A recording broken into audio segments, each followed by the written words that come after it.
নমস্কার, কেমন আছেন সবাই? সপ্পু উইথ মুক্কুর আরেকটি ব্লগে আপনাদের অনেক অনেক স্বাগত জানাই। আজকে কোজাগরী লক্ষ্মী পুজো। প্রত্যেকের বাড়িই আজকে লক্ষ্মী পুজো। আজকে না, এবার ২ দিন পড়েছে লক্ষ্মী পুজো। আজকেও আছে, আবার কালকেও আছে। আজকে হচ্ছে বুধবার আর বৃহস্পতিবারও লক্ষ্মী পুজো আছে। লক্ষ্মী পুজো যেহেতু বৃহস্পতিবার হলে খুবই ভালো, কিন্তু কালকে কিন্তু বিকেলের মধ্যে পূর্ণিমা ছেড়ে যাবে। সেইজন্য অনেকে আজকেই করছে। যেমন কি আমরাও আজকেই করব। আজকে বুধবার, আজকেই আমরা করব। আজকে রাতে করব। তো প্রত্যেকবার যেমন ব্রাহ্মণ দিয়ে করাই আমরা, এবারও ব্রাহ্মণ দিয়ে করাবো। আর এখানে বর বাজার করে নিয়ে এসছে। আমি লিস্ট করে দিয়েছিলাম কি কি দরকার, ও সবকিছু নিয়ে এসছে। আর আমার শ্বশুরবাড়ির নিয়ম কলা বউ দিয়ে পুজো দেয়, আমি আগেও দেখিয়েছি।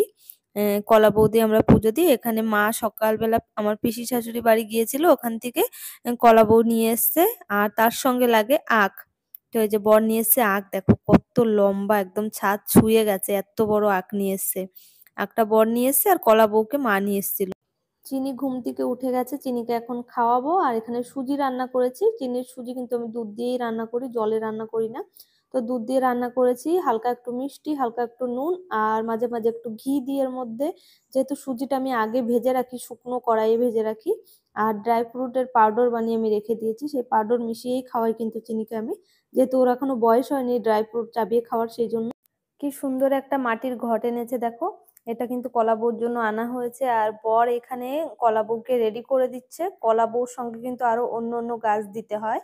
যেমন এখানে আছে কাঁচা হলুদ গাছ, ধান গাছ, কচু গাছ, এইসব দিয়ে কলা বউকে কিন্তু সুন্দর করে নিচে বেঁধে দিচ্ছে একসঙ্গে। আর বর রেডি করে দিচ্ছে। স্নান করে মাথায় শ্যাম্পু করে নিয়েছি আমি, আর এখন শাড়ি পরছি। এই শাড়িটা কিন্তু নতুন শাড়ি, মানে আমি রেগুলার ইউজ করি না, আলমারিতেই ছিল, আলমারি থেকে নতুনই আছে। আমি বের করে এখন পরেছি। আমার শ্বশুরবাড়ির নিয়ম কিন্তু মা লক্ষ্মীর যত ভোগ বানানো হবে একদম নতুন ভাঁজ ভেঙে দোকান থেকে এনে পরতে হবে। মা কিন্তু এখনো তাই করে। মা যেটা পরে ভোগ বানায় সেটা পরেই পুজো দেয়, একটা নতুন শাড়ি ভাঁজ ভেঙে সকালে পরে নেয়। আমি কিন্তু এখন আর সেই নিয়মটা করি না। আমি নতুন জামা কাপড়ই পরে নিই, নাইটি পরি, শাড়ি পরি, নতুনই পরি। আর এই যে শাখা পরবো এখন, সোনার শাখা। আর আজকে লক্ষ্মী পুজোর দিন শাখাটা খুলবো না, এর মধ্যেই পরে নেবো। দুটো শাখা একসঙ্গেই পরে নেবো। আমি প্রায় এরকমই পরে থাকি, একটা শাখার সঙ্গে আর একটা শাখা আমি প্রায় পরে থাকি। আর আমার হাতে যে শাখাটা আমি পরে আছি সেই শাখাটা একদমই সরু, চুড়ি শাখা যেটাকে বলে। সেই জন্য একদমই বোঝাও যাচ্ছে না আর কে বা দেখছে ঘরের মধ্যে। দেখো আমার গলায় কিছু নেই, কানে কিছু নেই, আমি কিছুই পরতে পারি না চিনির জন্য। আমি কানের পরলে কিন্তু চিনি টেনে খুলে দেয়, সেজন্য পরতে পারি না। আর এই কানের কিন্তু আমার বড় আমার বার্থডের সময় গিফট করেছিল, আমাকে সারপ্রাইজ দিয়েছিল। তো এটা তেমন একটা পরা হয় না, আজকে ভাবলাম এই কানের জোড়া পরি, খুব ভালো লাগে আমার এই কানের জোড়া। একদম ছোটর মধ্যে, হালকার মধ্যে, আমার সবসময় ছোট কানের পছন্দ, তো কানের জোড়া পরে নিই আমি। দেখো কেমন লাগছে। গলায়ও কিন্তু কিছু নেই, আমি গলায় পরি না, খুব গরম। আর গলায় কেমন দানা দানা উঠে গেছিল, সেজন্য সব খুলে রেখেছি। আর এই যে একদম আমি এখন রেডি হয়ে কিন্তু মায়ের হাতে হাতে করে দেবো। মা কিন্তু সকাল থেকে সবকিছু একাই করছে। আমিও কিন্তু সকাল থেকে খুবই ব্যস্ত, রান্না বান্না করলাম, বর খাবে, মামা শ্বশুর খাবে, তার মধ্যে চিনিকে সামলাতে হচ্ছে, খাওয়াতে হচ্ছে। অন্যান্য দিন তো মাই করে, আজকে মা একটু ব্যস্ত আছে, ঠাকুরের কাজে ব্যস্ত আছে, সেই জন্য আমি চিনিকে সামলাচ্ছি, আবার রান্নাও করলাম। তারপরে স্নান টান করে এসছি। আর এখানে দেখো নারকোল, এতগুলো নারকোল কিন্তু সব মা একা কোড়াবে, কারণ আমি নারকোল কোড়াতে পারি না। আর এখানে একটা নারকেলের ফোমরা হয়েছে, দেখতে পাচ্ছ? এই ফোমরা দেখে একটা কথা মনে পড়লো, তোমাদের সঙ্গে শেয়ার করি। আমার বাপের বাড়ি আর কি, যখন নারকোল ফাটাতো তখন নারকোলে যদি ফোমরা দেখতাম খেতে চাইতাম। আমার মা বলতো যে না, ফোমরা খেতে নেই, মেয়েদের বিয়ে হলে তারপরে, বাচ্চা কাচ্চা হয়ে গেলে তারপরে খাওয়া যায়। তো এই কথাটা আমি মাকে বলছিলাম আর কি, মা বলছে যে না, এরকম কিছু আমরা জানি না। যাই হোক, আজকে না একটু সাবু খেতে ইচ্ছে করছে। অন্যান্য দিন কিন্তু আমি সাবু একদমই খেতে পারি না। সাবু মিষ্টি মিষ্টি হয়তো মাখলে, আমার এই জিনিসটা খেতে পছন্দ হয় না, উপোস করে বিশেষ করে। তো যেহেতু উপোস করেছি, আমি ভাবলাম যে আজকে একটু সাবু ভিজাই, দুজনে মিলে খাবো মা আর আমি। কিন্তু মা কি আর খায়? মা উপোস করলে যে এমন উপোস করে, জলও খেতে চায় না, কি আর বলবো। আর এই যে ময়দা মেখে দেবো এখন, কিন্তু চিনিকে ওর পাপা সামলাচ্ছে। ওর পাপাকে বললাম তুমি আজকে একটু চিনিকে সামলাও, কারণ আমি আর মা খুবই ব্যস্ত। সেই জন্য। তো বরের কাছে আছে চিনি, ওর পাপার কাছে আছে। আমি এখন একটু ময়দা মেখে দেবো। ময়দা কিন্তু অনেকটাই নিয়েছি। যদিও আমাদের এখানে কিন্তু প্রসাদ খেতে কেউ আসে না, একটা প্রাণীকেও পাবে না প্রসাদ খেতে কেউ ডাকলেও আসে না। সবার বাড়ি বাড়ি দিয়ে আসতে হয়, বাড়ি বাড়ি মানে আশেপাশে এক দুই বাড়ি দিতে হয়, তাছাড়া কেউ আসে না। তারপরেও বেশি বেশি করে মেখেছি লুচি। অনেক নিয়মই কিন্তু মা করতো আমার বিয়ের আগে, কিন্তু আমি আসার পরে কিন্তু সবটা চেঞ্জ হয়ে গেছে। আমি আর অতটা মানি না, আর মাকে মানতেও দিই না। যেমন কি মা বলতো লক্ষ্মী পুজো দেওয়ার পরে ভাত খেতে নেই। আমাদের বাড়ি আমরা ভাত খাই না। তারপরে আমি বললাম যে, "মা আমরা তো খিচুড়ি, আমার বাপের বাড়ি তো খিচুড়ি করে, আমরা ভাত খাই, সবই খাই, তেমন কিছু নেই।" অনেকে তো আছে ইলিশ মাছ দিয়ে ভাত খায়, জানো? আমার ননদের বাড়ি নাকি ওরা ইলিশ মাছ দিয়ে ভাত খায় লক্ষ্মী পুজোর দিন, শুনেছি। যাই হোক, এরকম অনেকের অনেক নিয়ম আছে। তারপর থেকে আমি লক্ষ্মী পুজোয় খিচুড়ি রান্না করি দেখে খিচুড়িটা খায় মা। এখন আর ওই নিয়মটা মা মানে না কিন্তু। আর আগে বিয়ের পরে ১-২ বছর লুচি করতো আর ছোলার তরকারি করতো। সেটাই খেত রাতে। আমি মাকে বলেছি যে, উপোস করে সারাদিন পরে রাতে একটু ভাত না খেলে ঘুম আসবে। তার জন্য আমি কিন্তু প্রত্যেক বছর খিচুড়ি রান্না করি এখন। আর মা কিন্তু এত নারকোল সব একা কোড়াচ্ছে। যেহেতু আমি নারকোল কোড়াতে পারি না, একদমই পারি না। আমার নারকোল কোড়াতে গেলে না নারকোল কেটে, কেটে পড়ে। আর মা বলছে যে আমার পা ব্যথা করছে। আমি বললাম যে, "একটু বসে নাও।" সেটাও বসে নেবে না। বলছে, "না বসবো না, একবারে করে নিই।" তো এতগুলো নারকোল কিন্তু সব মা কুড়াবে। আর মায়ের মনে যে এতটা ভক্তি, না কি বলবো, ওনার খুব জল পিপাসা পেয়েছে, কিন্তু জল খাবে না, বলবে যে সব ভোগ বানাবো তারপরে জল খাবো। আমি কখন থেকে মাকে বকছি যে তুমি আগে জল খাও, উপোস করেছো, এমনি পেটে কিছু পড়েনি সকাল থেকে, তার মধ্যে যদি জলটাও না খাও, দেখো চোখ মুখ কেমন শুকিয়ে গেছে, কিন্তু জল খাবে না। বলছে যে না ভোগ বানিয়ে নি তারপর খাবো। আমি একটু বকাবকি করলাম, তারপরে জল নিয়ে হাতে ধরিয়ে দিয়েছে যে তুমি জল খাও, নাহলে কোনো ভোগ বানাতে দেবো না তোমাকে। তারপরে মা জল খেয়েছে, জানো তো। আর হ্যাঁ, আমরা শাশুড়ি বৌমা দুজনে কিন্তু গল্প করতে করতে কাজ সেরে নিচ্ছি।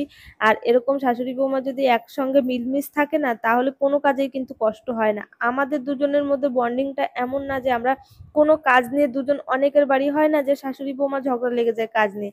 এ বৌমা এটা করলো না, আমি এটা করবো না। অনেক শাশুড়ি তো আছে শুধু বসেই থাকে, পুরোটা বৌমার উপরে নির্ভর করে। কিন্তু আমি বলছি মা কিন্তু এমন একদমই না। আমার জন্য একদমই মা ভরসা করে থাকে না যে স্বপ্না এসে করবে।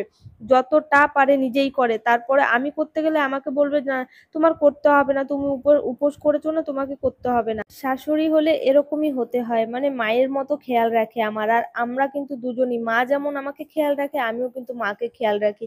আমি কিন্তু কোনো সময় মাকে কারোর সামনে শাশুড়ি মা বলি না, কিন্তু এই তোমাদের সামনে একটু ব্লগের মাধ্যমে আমি শাশুড়ি মা বলি, কারণ তোমরা বুঝতে পারবে না, অনেক সময় আমার মার কথাও বলি সেই জন্য। তো শাশুড়ি হলে না এরকমই হতে হয়, জানো তো, মায়ের মতো হতে হয় একদম। তো আমি এই যে ময়দা মেখে নিলাম, আমি যতটা পারছি এখন মাকে করে দিচ্ছি, বাকিটা তো মা করেই নিয়েছে প্রায় সবটা। আর আমি উপোস করেছি, আমার কিন্তু ২ দিন আগে খুব জ্বর হয়েছিল, জ্বরের ওষুধও খেয়েছি, শরীরটাও তেমন আমার ভালো নেই, খুব সর্দিও হয়েছে। আর দেখো এখানে ভোগ বানাচ্ছি, তার মধ্যে দেখলাম যে পাশের বাড়ি যে বাগান বাড়িটা, ওখানে একটা হনুমান এসছে। আর এসে যখনই আমি ক্যামেরা অন করলাম, তখনই আমাকে দেখেছে না কি জানি না, দৌড়ে চলে গেল। দেখো, চিনি থাকলে চিনি খুব খুশি হতো দেখে, কিন্তু চিনি তো এখানে নেই। আর একটু পরেই দেখো বর বাজারে গিয়েছিল, বাজার থেকে কি হয়েছে বলো তো, সকালে লিস্ট করে দিয়েছে সবটাই এনেছে, কিন্তু কিছু কিছু জিনিস আছে যেগুলো খালি ভুলে যাই, সেগুলো আবার পরে, মানে আমি ভুলিনি, মা আমাকে বলেছে এটা এটা লাগবে, পরে এবার মা বলছে স্বপ্না এটা আনা হয়নি, ওটা আনা হয়নি। তো সেগুলো আবার একবার লিখে দিয়েছিলাম, তাই বর নিয়ে এসছে। আর মা কিন্তু এখন নাড়ু তৈরি করবে, আর এই যে নাড়ুর জন্য মার প্রসেস এটা, মা নারকোল দিয়ে গুড় দিয়ে আগে ভালো করে মেখে নেয়, তারপরে কিন্তু কড়াইয়ে দেয়। হ্যাঁ, সবার প্রসেস আলাদা। ঠিক আছে? আর আমার মাকে দেখেছি কড়াইয়ের মধ্যে দিয়ে একসঙ্গে তারপরে মানে মিশিয়ে নেয়। কিমাটা বানিয়ে নেয়। আর মা কিন্তু এখানে মেখে নেয়। মা কিন্তু নাড়ু খুব সুন্দর করে। একদম চিট গুড়ের নাড়ু আছে না? কারা, কারা খেতে ভালোবাসো? যে শক্ত মতো হয় সেই নাড়ু মা করে। আর ওই নাড়ুটা আমার খুব পছন্দ হয়। আর এখানে আমি ঠাকুর ঘরে চলে এসেছি। একটু মা লক্ষ্মীকে একটু রেডি করে নিচ্ছি এখানে। এই ছোট্ট একটা চৌকি পেতেছি। এই পাশেই মা লক্ষ্মীকে পুজো দেবো। আগেরবার কিন্তু আমরা আমাদের হল রুমে করেছিলাম পুজো। এবার আর করতে পারবো না। কারণ ওখানে সোফা রাখা হয়েছে, ওখানটায় খালি নেই এবছর।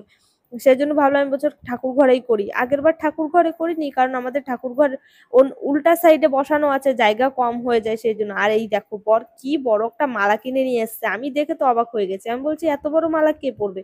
যদিও মনে হয় কলা বউর জন্য এনেছে, কিন্তু কলা বউর গায়েও মানে বড় হয়ে যাবে মালাটা। আমি কিছু গাঁদা ফুল দিয়ে মা লক্ষ্মীর জন্য একটু মালা করে নিচ্ছি। এখন তো মানে সকালে তো মা ফুল তুলেছে। আমাদের গাছে যে ফুল হয়, আমাদের ঠাকুরঘর একদম ভরে যায়। এত ফুল হয়, কিন্তু সব জবা ফুলই বেশি। আর জবা ফুল তো রাত হতে হতে একদম নেতিয়ে যাবে। সেই জন্য আমি একটা গাঁদা ফুল দিয়ে মালা করছি এখানে, দেখো। এগুলো কিন্তু কেনা ফুল, গাঁদা ফুল কিনেই এনেছে। আগে কিন্তু আমাদের যখন ফুল গাছে তেমন ফুল হতো না, তখন কিন্তু আমরা গাঁদা ফুল কিনে কিনেই পুজো দিতাম। কিন্তু এখন আর কিনতে হয় না। বাড়ির ফুল এত হয় যে বাড়ির ফুলে ঠাকুরঘর ভরে যায়। আর এখানে এসে দেখি মার প্রায় ভোগ বানানো রেডি। আর এই যে নাড়ু তো মা একা করে পারবে না, সব নাড়ু এদিকে করতে গেলে শক্ত হয়ে যাবে। সেই জন্য শাশুড়ি বৌমা দুজনে মিলে একসঙ্গে এখন করব। আর বরকে আর মামা শ্বশুরকে খেতে দিয়ে নিয়েছি আমি, ওরা কিন্তু পাশে বসে ভাত খাচ্ছে। আর এদিকে আমরা করছি, আর চিনি কিন্তু এখন ঘুমোচ্ছে, ঠিক আছে, চিনি ঘুমোচ্ছে, সেই ফাঁকে আমি নাড়ু বানিয়ে নিচ্ছি মায়ের সঙ্গে। আর এতটাই গরম যে হাতে ধরতে পারছি না। আমার বর কিন্তু নাড়ু খেতে এত ভালোবাসে কি বলবো, মানে এক ডাব্বা নাড়ু রেখে দিলে ও দিন ভরে খেতেই থাকে খেতেই থাকে।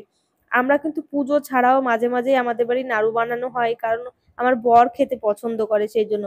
আর মার এই নাড়ুটা আমার খুবই পছন্দ, আমি কিন্তু চিনির নাড়ু একদম পছন্দ করি না, একদমই না। দেখো নাড়ু বানানো কমপ্লিট, নাড়ুগুলো এরকম রেখে দিয়েছি একটু শুকিয়ে যাক, তারপর ঠাকুর ঘরে নিয়ে রাখবো। আর এখানে খই, খই বানাবে মা। উম তার জন্য গুড় জাল দিয়ে নিচ্ছে, খইগুলো কিন্তু মা আগে একটু বেছে নিয়েছে, আর এখানে গুড় জাল দিচ্ছে, খই বানাবে। আমার বর কিন্তু এবার দামি গুড় এনেছে, ঠিক আছে, সব থেকে দাম যে গুড়টা সেটা এনেছে। এখন মা বলছে কি এই কম দামের গুড়গুলো ভালো হয়, দামি গুড়গুলো না ভালো হয় না, তাই বলছে মা। বর বলছে হ্যাঁ ভালো গুড় দিয়ে তুমি করতে পারবে না, কিন্তু গুড়টা না আসলে একটু তেমন একটা আঠা হয়নি। বেলা থাকতে থাকতেই কিন্তু মা লক্ষ্মীকে ঘরে তুলতে হয়। আর এবার কিন্তু এখনো পূর্ণিমা লাগেনি, তারপরেও মা বলল যে মা লক্ষ্মীকে বেলা থাকতে থাকতে স্নান করিয়ে ঘরে নিয়ে চলো। তো এই কাজগুলো কিন্তু আগে মাই করতো, বাবা মারা যাওয়ার পর থেকে আমাকে দিয়ে করায়, যেহেতু এগুলো ওরা করতে হয়। তো আমি তো এগুলো ভুলে যাই বারবার, কেন বলো তো, আমার মনে থাকে না, মা যতবারই বলে দেয় না কেন আমি ভুলে যাই। ছোটবেলা থেকে আমাদের বাড়ি দেখে এসেছি মা লক্ষ্মীর পুজো, মা লক্ষ্মী দিয়ে পুজো দেয়। আর শ্বশুর বাড়ি এসে কলা বউ, সেটা না আমি একটু এখনো ভুলে যাই। মা যে বলে দেয় সে না আমি ভুলে যাই, সেই জন্য মা এসে দাঁড়িয়ে আছে আর আমাকে বলে দিচ্ছে। আর সিঁদুর দিতে হয়, তারপরে কালি, একটু কলার পাতায় কালি পরিয়ে নিতে হয়, সে কালি দিতে হয়, সবকিছু দিয়ে কাজল পরাতে হয় আর কি, স্নান করিয়ে নতুন শাড়ি পরিয়ে তারপরে ঘরে তুলতে হয় উলু দিতে দিতে। তো সবটাই মা যেমন যেমন বলে দিল। আগের বারও করেছি যদিও, তারপরেও ভুলে গেছিলাম। তখন মা লক্ষ্মীকে আমি ঘরে নিয়ে যাব।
মা লক্ষ্মীকে ঘরে নিয়ে চলে এসেছি, আর পিঁড়িটা আমি সরিয়ে রাখছি। প্রথমে কিন্তু এই পিঁড়ির উপরেই আমি মা লক্ষ্মীকে বসিয়েছিলাম। তারপরে দেখছি মা লক্ষ্মী বসে, মা লক্ষ্মীর পাশে যদি আমি কলা বউকে রাখি, মা লক্ষ্মী একদম ঢাকা পড়ে যাচ্ছে, দেখাই যাচ্ছে না। তার জন্য পিঁড়িটা সরিয়ে দিলাম, আর সাইডে একটুখানি ছোট্ট একটা পিঁড়ি পেতে ওখানটায় মা লক্ষ্মীকে রেখে দিয়েছি। তোমরা দেখলেই বুঝতে পারবে আমাদের ঠাকুরঘরটা কিন্তু এরোভাবে রাখা, ঠিক আছে, মানে লম্বালম্বি ভাবে রাখা নেই। আগে কিন্তু আমি ওইভাবে পেতেছিলাম, পরে দেখলাম যে দিক বুঝে ঠাকুরঘর রাখতে হয়। সেই জন্য আমাদের দরজার দিকটা হচ্ছে পূব দিক, আর পূব দিকে পেছন দিয়ে পুজো দিতে নেই, সেই জন্য ওই দিকটায় রাখা, উত্তর দিকে ঠাকুরঘরের পিছন দিয়ে রাখা। আর এখানে মা সুজি রান্না করেছে, সুজিটা কিন্তু একদম দুধ দিয়ে রান্না করেছে, একদম জল মিশায়নি মা। তো মা সুজিটা কিন্তু খুব সুন্দর রান্না করে। এখানে পিঠে বানাচ্ছে, এটাকে আমার মা বানায় আর কি, আমার বাপের বাড়ির কথা বলছি। আমার মা এই পিঠেটা খুব সুন্দর বানায়, মায়ের কাছ থেকে আমার শাশুড়ি মা শিখেছে। আমার বরের খুব পছন্দের একটা পিঠে। তো এই পিঠেটাও বানাতে বলেছি, কারণ নাড়ু বানানোর পর অনেকটা নারকোল থেকে গেছিল, সেই জন্য বর বললো যে সুজি এনে দিয়েছে, বললো যে এই পিঠেটাও করো। তো এখানে মা সব প্রায় ভোগ কিন্তু আমাদের বানানো কমপ্লিট, আর এখনো লক্ষ্মীর পাড়া দেওয়া হয়নি। তার মধ্যে বর বললো যে চলো একটু ছাদে বাজি ফাটাবো। আমি বললাম আমার কাজের একদম সীমা নেই, কত কাজ, আমি এখন যেতে পারবো না। বলছে চলো একটা বাজি ফাটিয়ে চলে আসবো। তো এসে কটা বাজি ফাটালো, আর বাজি এনে রেখেছে লক্ষ্মী পুজোর থেকে। আমি বলেছিলাম যে চিরচিরি বাজি আনবে, চিরচিরি বাজিগুলো আমার কিন্তু ফোটাতে খুব ভালো লাগে, কিন্তু ওই চিরচিরি বাজিটাই আনেনি ও, পরে এনে দেবে বলেছে। সেই জন্য আমি বললাম ঠিক আছে পরে ফাটাবো তাহলে আমি। আমার কিন্তু চিরচিরি বাজি ফাটাতেই ভালো লাগে, আমি তেমন কোনো বাজি ফাটাই না, আর এখন আর আমার ইন্টারেস্টও লাগে না। আর এখানে কিন্তু মা লুচি বেলে বেলে দিচ্ছে আর আমি ভেজে ভেজে নিচ্ছি। মা বলছিল যে মা বেলে নিয়ে ভাজবে, আমি বলেছি এত লুচি কখন তুমি বেলবে আর কখন তুমি ভাজবে, তুমি বেলো আমি ভাজি। আর মা কিন্তু বড় বড় পুরি যেটাকে বলে আর কি লুচি, সেটা বানাবে বলছিল। উড়িষ্যায় বলে পুরি আর আমরা বলি লুচি। কিন্তু আমি মাকে বললাম যে না সে পুরিগুলো করো না, তুমি সরু সরু লম্বা লম্বা করে চিকন চিকন করে যে লুচিগুলো হয় না সেই লুচি করো, ওই লুচিগুলো ঠাকুরের ভোগে দিলে বেশ ভালো লাগে। কিন্তু এটা বলেই আমি ভুল করেছি। মা আমার কথা মতো আমি যেটা বললাম সেটাই করলো। আর যখন বানিয়েছি তখন কিন্তু খুব ফুলে ফুলে উঠেছে, ঠিক আছে, কত সুন্দর ফুলেছিল, একটু পরে যেন সব একদম অল্প হয়ে গেছে, চিপসি হয়ে গেছে ছোট হয়ে। তো বরকে যখন খেতে দিয়েছিলাম তখন বর বলছিল যে এই লুচি আমার একদম ভালো লাগে না, তখন আমার মনটা খারাপ হয়ে গেছিল যে না বড় বড় করলেই ভালো হতো। আর এখানে সবার শেষে আমি কিন্তু খিচুড়ি রান্না করছি, একদম শর্টে রান্না করেছি। এই যে এখন লাস্টে ঘি দিচ্ছি, ঘি দিয়ে নামিয়ে নেবো, আমার কিন্তু মাজা ব্যথা করছে, ঠিক আছে, মাজার উপর হাত দিয়ে দেখো রান্না করছি। ব্রাহ্মণ চলে আসছে, রেডি হয়ে পারিনি, এত ব্যস্ততার মধ্যে আর হয় না। দেখো শাড়ি পরে নিয়েছি, সকালে সেই মাথায় শ্যাম্পু করেছি, চুল কিন্তু এখনো শুকায়নি। আমি তেমন একটা ড্রাই মেশিন ইউজ করি না, এটা কিন্তু আমার বরই ইউজ করে। অবশ্য আমাকেই এনে দিয়েছিল, আমার একটা কোন বার্থডের সময় ও গিফট করেছিল, আমি কখনোই সেভাবে ইউজ করি না। কিন্তু এখন রাত হয়ে গেছে তারপরেও কিন্তু আমার চুল শুকায়নি, তো একটু শুকিয়ে নিচ্ছি। আর এই শাড়িটা পরেছি, একটু সাজতে পারিনি, ব্রাহ্মণ চলে এসছে। ব্রাহ্মণ বিকেলবেলা এসে টাইম দিয়ে গেছিল যে 9টার সময় আসবে, 9টার সময় চলে এসছে। কিন্তু ব্রাহ্মণের যে তারা কি বলবো, 10 মিনিট গুনে গুনে পুজো দেয়। এই দেখো চলে এসছে ব্রাহ্মণ। এতে গন্ধপুষ্পে সর্বসন্ত আদিত্যাদি নবগ্রহায় নমঃ। এতে গন্ধপুষ্পে সর্বসন্ত অধিপতায় দেবায়। এতা অসন্ত মহাপুষ্পাণং সর্বসন্তং কৃষ্ণানিতং রাধিকায় নমঃ। এতদধিপতায় শ্রী গোপালনিত মহাসন্ত অধিপতায়। এতা অসন্ত মহাপুষ্পাণং সর্বসন্ত অধিপতায় দেবায়। এতায় নমঃ। বিষ্ণুরং তৎসদ্দ ওম বিষ্ণুরং তৎসদ্দা সিনেমাসে কমনিত নিত পূর্ণিমাং তিথৌ শান্ডিল্যগোত্র সনাতন দেব শর্মণ। এতদধিপতায় দেবা সন্তং লক্ষ্মীনারায়ণ পূজা পূর্বক সর্বত মনস্কামনা পূর্ণ সর্বরোগ মুক্তি পাপ ক্ষয় কামনা সর্বসন্তং তদস্তমে। ওম সর্বমঙ্গল মঙ্গলে শিবে সর্বার্থ সাধিকে।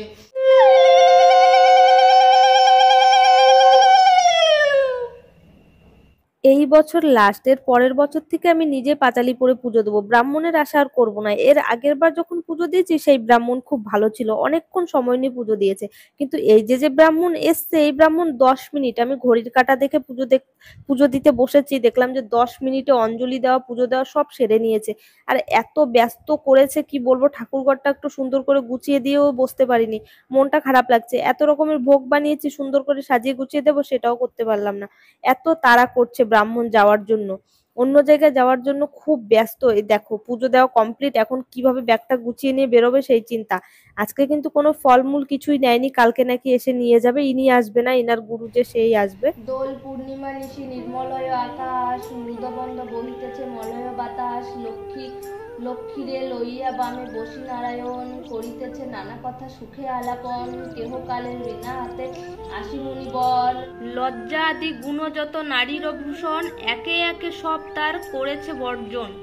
অতিথি আসিলে গৃহে রুষ্ট হয় মনে, স্বামীরও আগেই খায় যত নারী গণে। খুব ধুনা জ্বালাইয়া রাখিবে ঘরেতে, শুনিতে বসিবে কথা দুর্বালয়ে হাতে। কথা অন্তে উলু দিয়া প্রণাম করিবে, এয়গণ পরস্পর সিন্দুর লইবে। এই রূপে যে গৃহেতে সব বামাগণ, সর্বকার্য ত্যাজি সবে ব্রতে দেয় মন। সেই গৃহে বাধারই হইয়া অচলা, ভক্তবাঞ্ছা পূর্ণ করি আমি যে কমলা। ব্রাহ্মণ যাওয়ার পরে নিজে পাঁচালি পরে পুজোটা সম্পূর্ণ করলাম, কারণ এবার যে ব্রাহ্মণ পুজো দিয়েছে মন একদমই ভরেনি। এখানের ব্রাহ্মণের পুজো দেওয়া দেখলে কিন্তু সত্যি মন দুঃখ হয়ে যায় যে এত কষ্ট করে সারাদিন খাটাখাটনি করলাম আর 10 মিনিটের মধ্যে সব পুজো শেষ করে দিয়ে চলে গেল। মাকে আমি বলে রেখেছি এর পরের বার থেকে আমি আর ব্রাহ্মণ ডাকবো না, গুছিয়ে গাছিয়ে নিজের মতো সময় করে তারপরে লক্ষ্মীর পাঁচালী পড়েই আমি পুজো দেবো, ব্রাহ্মণের দরকার নেই। ব্রাহ্মণ যে পুজো দেয় কি বলবো, কত রকমের কত কিছু এনেছে, যেমন কি ঘিয়ের বোতল সবকিছু এনেছে, উনি এক সাইড করে রেখে দিয়েছে, পুজোয় তেমন কিছু ইউজ করেনি। এর আগের বার যে ব্রাহ্মণ এসেছিল খুব সুন্দর মন ভরে পুজো দিয়েছে, অনেকক্ষণ ধরে পুজো দিয়েছে, কিন্তু এই ব্রাহ্মণের পুজো দেওয়া দেখে আমার মাথাটা গরম হয়ে গেছে। আর এখন আমি প্রসাদ বাড়ছি, ছাদে দিতে হবে 3 বারই, নিচে নিচে আছে 2জন, আর আন্ডারগ্রাউন্ডে যে দাদা ওদেরকে সবাইকে প্রসাদ দেবো, ওরা এসে দাঁড়িয়ে আছে, ওদেরকে দিতে হবে। আর এই যে আমার পিসি শাশুড়ি, আমার শ্বশুরের মেজো দিদি, তো ইনি থাকে বাংলাদেশে, এসছে আমার ছোট পিসি শাশুড়ির বাড়িতে এখানে, তো লক্ষ্মী পুজোর পরের দিন বেড়াতে এসছে। আর ওই যে ছোট পিসি শাশুড়ির নাতনি আর কি, আমাদের পাশের বাড়ি থাকে ওরা, তো সবাই মিলে ওই দুজনেই এসছে আর কি, পিসি শাশুড়ি আর ও এসছে।